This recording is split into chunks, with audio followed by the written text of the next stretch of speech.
Audio 3 बाल निर्माण की कहानियां भाग 3। लेखिका डॉक्टर आशा सरसिज। शीर्षक पक्षियों की पंचायत। अमरकंटक जंगल में पीपल के एक पेड़ पर बहुत से पक्षी रहा करते थे। चित्रग्रीव कबूतर, सोनी चिड़िया, हरियल तोता, मानी मैना, नंदा कौवा एवं और भी अनेकों पक्षी वहां आ जुटते। सभी अपने अपने घर का काम पूरा करके वहां आते थे।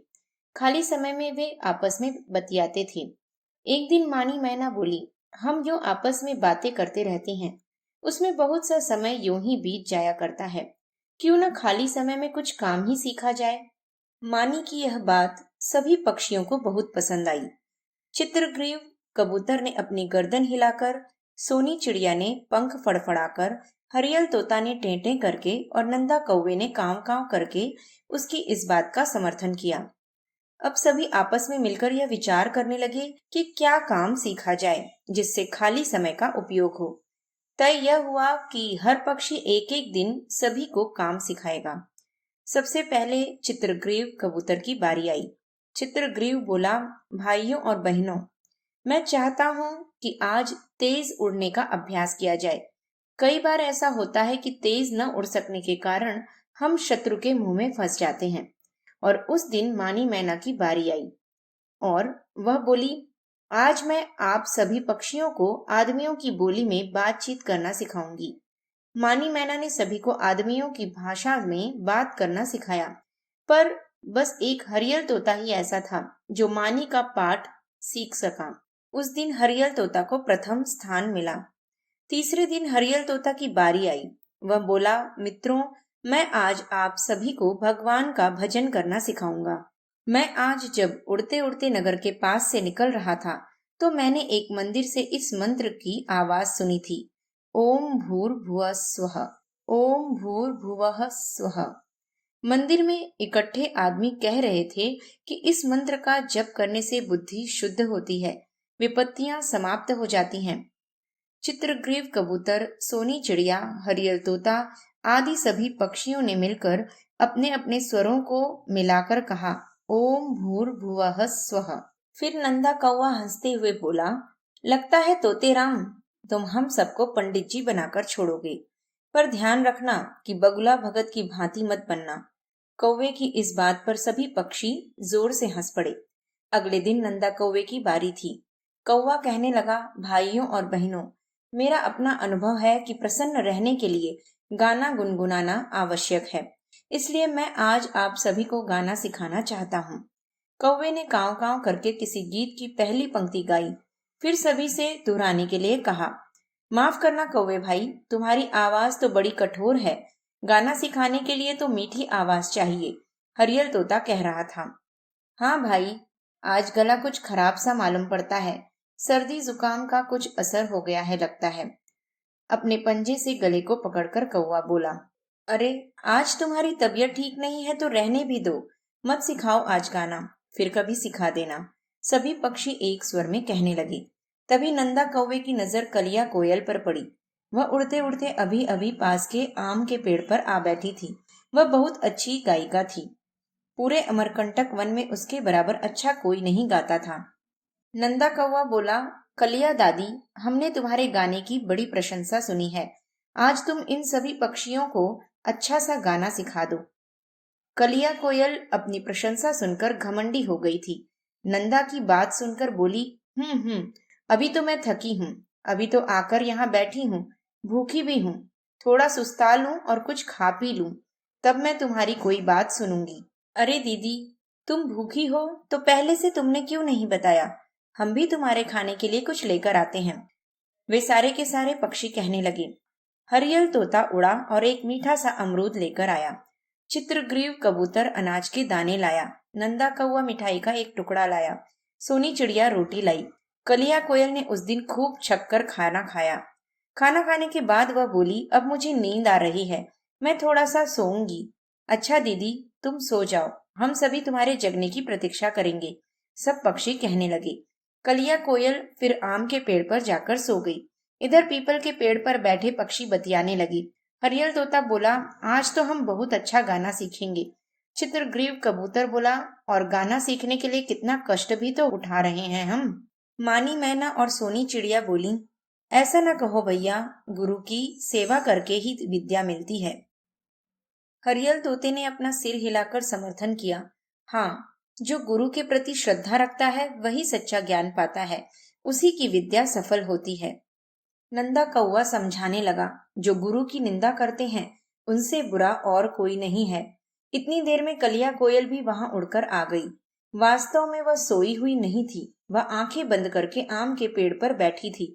सभी की बातें उसने सुनी। मन ही मन वह अपने को धिक्कार रही थी कि मैं क्यों अपनी विद्या का इतना घमंड कर रही हूँ। ये सभी पक्षी मेरे प्रति इतना श्रद्धा भाव रखते हैं, मुझे इन्हें गाना सिखाना ही चाहिए। कलिया कोयल ने प्रसन्न मन से सभी को गाना सिखाया। उसकी मधुर आवाज सुनकर सभी पक्षी बड़े खुश हुए। शाम तक कलिया कोयल ने उन्हें कई गीत सिखा दिए। सूर्य अस्त होने तक पक्षी गाने का अभ्यास करते रहे। अंत में उन्होंने कलिया कोयल को बहुत बहुत धन्यवाद दिया। कलिया फिर आने का वायदा करके वहां से उड़ गई। रात घिर रही थी, सारे पक्षी भी अपने अपने घरों के लिए उड़ चले। रास्ते भर वे कलिया कोयल की प्रशंसा करते गए। नंदा कौवा कह रहा था, ज्ञान की सार्थकता इसी में है कि हमारे पास जो कुछ भी है वह दूसरों को भी सिखाएं। जो ऐसा करता है उसकी विद्या बढ़ती ही जाती है, वही सफलता प्राप्त करता है, वही प्रसिद्धि पाता है और उसी का ज्ञान सार्थक होता है। शीर्षक, चुलबुल का जन्मदिन। बाड़े के सारे जानवर उस दिन बड़े खुश थे। उन्हें शाम को चुलबुल खरगोश के जन्मदिन के उत्सव में जाना था। चुलबुल के माता पिता का नाम था मीना और प्रकाश। उनसे सभी जानवर बड़े प्रसन्न रहते थे।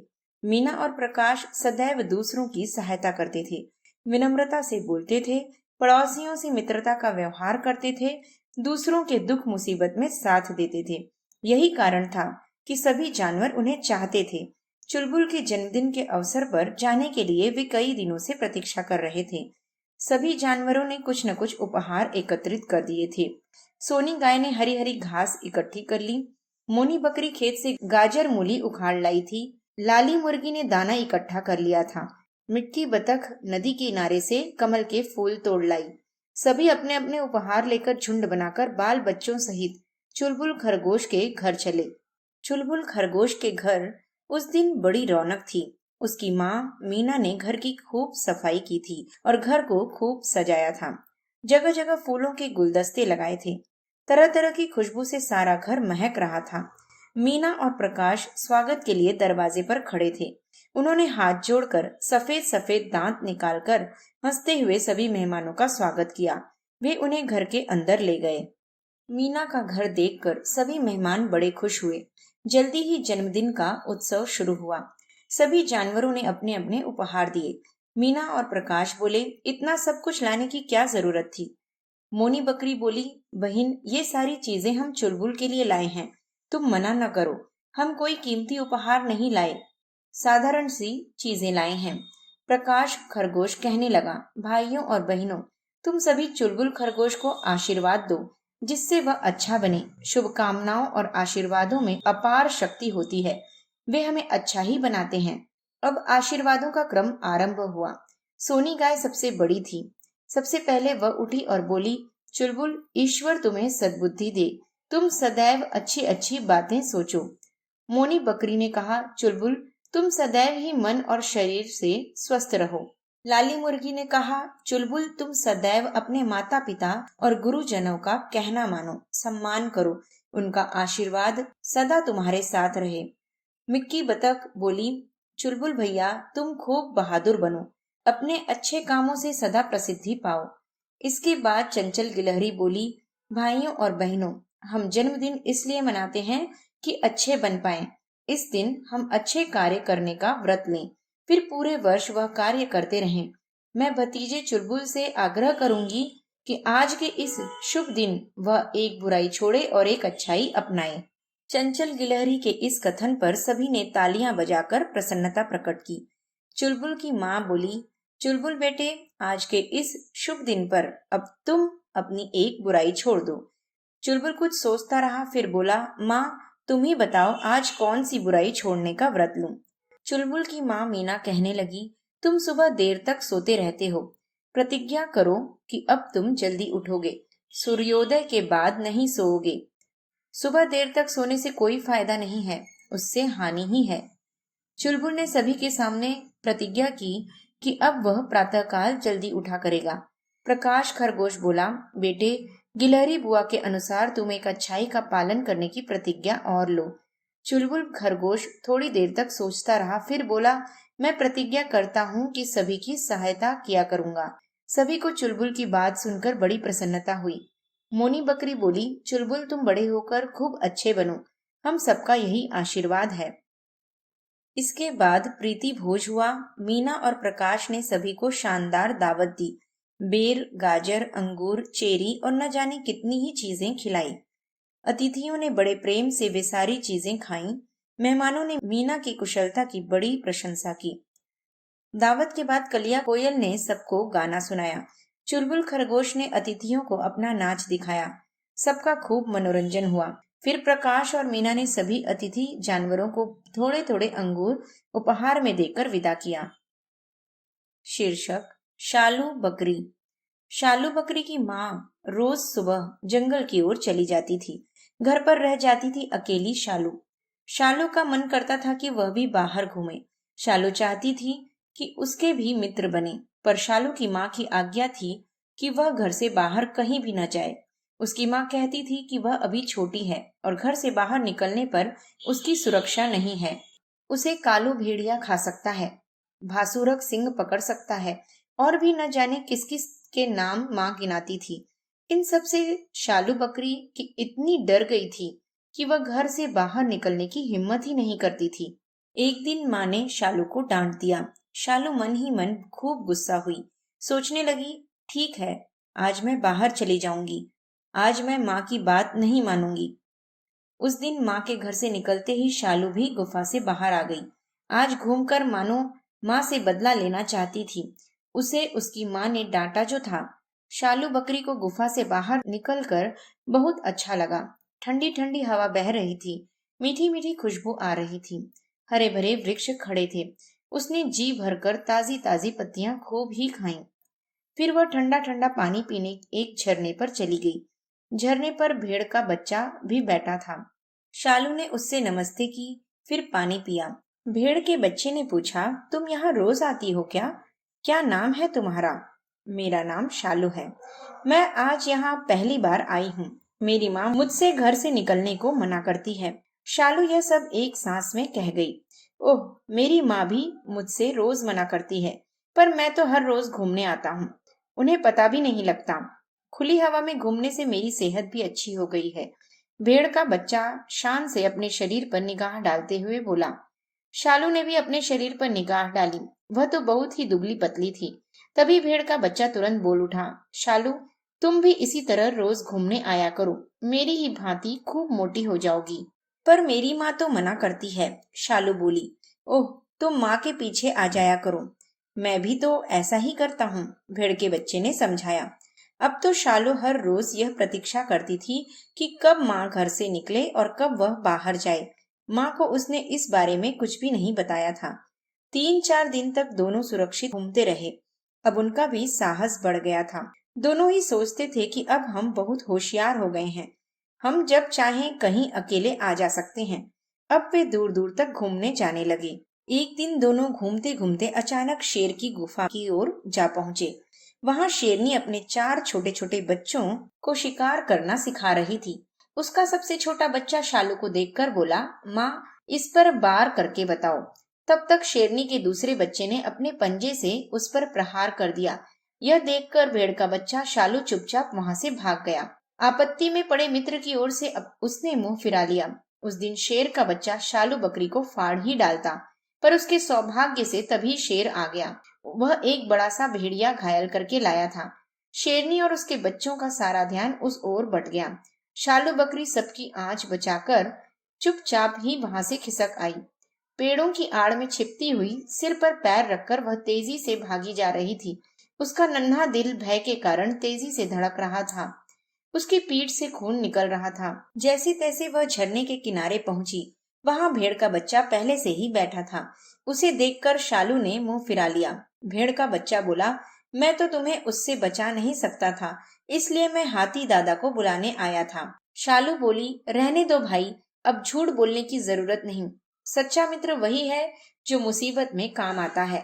जो अपने साथी को दुख मुसीबत में छोड़कर चला जाता है वह नीच है, दुष्ट है, कायर है। ऐसे मित्र से तो मित्र का न होना ही अच्छा है। आज से हमारी तुम्हारी मित्रता खत्म हुई। इतनी ही देर में झाड़ियों के पीछे से श्यामा बिल्ली निकल आई। वह भेड़ के बच्चे की ओर इशारा करते हुए बोली, तुम ठीक ही कह रही हो, यह तो दोस्ती के लायक है ही नहीं। इसने मेरे से भी धोखा किया है। श्यामा ने शालू की पीठ का खून झरने से पानी ला ला कर धोया, फिर पेड़ों की पत्तियां रखकर पट्टी बांधी। तब कहीं जाकर खून निकलना बंद हुआ। श्यामा शालू को घर तक छोड़कर आई। शालू मन में सोच रही थी, श्यामा मुझसे अपरिचित है, फिर भी मेरी कितनी सहायता कर रही है। यह तो इसकी बड़ी महान सज्जनता है। सज्जनता और मधुरता का व्यवहार ही दूसरे को अपना मित्र बनाते हैं। शालू को घर छोड़कर श्यामा लौट आई। शालू की माँ आई तो बोली, मुझे रास्ते में ही पता लग गया था कि आज हमारी बिटिया घूमने निकली थी और बचकर आ गई है। माँ, मुझे माफ कर दो, अब मैं तुम्हारी आज्ञा के बिना कहीं भी नहीं जाऊंगी। शालू माँ के पैर पकड़कर बोली, शालू, जो बच्चे अपने माता पिता का कहना नहीं मानते वे हमेशा दुख पाते हैं। हम डांटते हैं तो तुम्हारे भले के लिए ही डांटते हैं। जो बच्चे अपने माता पिता का कहना मानते हैं वे ही अच्छे बनते हैं। शालू की माँ उससे कह रही थी, माँ, मैं अब सदा तुम्हारा कहना मानूंगी, अब मैं अच्छी बनूंगी। शालू माँ से लिपटते हुए बोली। अब शालू सदा अपनी माँ का कहना मानती है। श्यामा बिल्ली अब उसकी पक्की सहेली बन गई है और उसके घर आती जाती रहती है।